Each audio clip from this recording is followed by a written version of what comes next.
નમસ્તે બાળકો, good morning.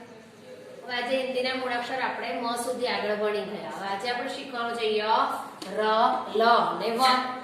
તો આ કયો મૂળાક્ષર છે? ય. ય યતિ જીકાય.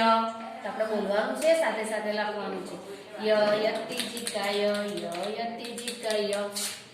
આ ગુજરાતીનો ર, હિન્દીમાં ર. તો ર રથકાર, ર રથકાર, ર રથકાર.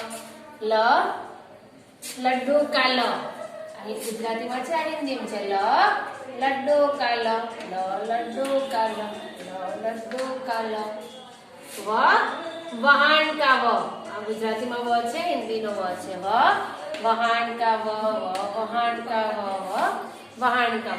તો બાળકો, તમારે આ ચાર મૂળાક્ષર તમારી નોટબુકની અંદર ફૂલ પાન લખવાના છે. આજનું ગૃહ કાર્ય છે આપણું CW મુજબ HW. ફૂલ પાન લખવાનું છે. બાય.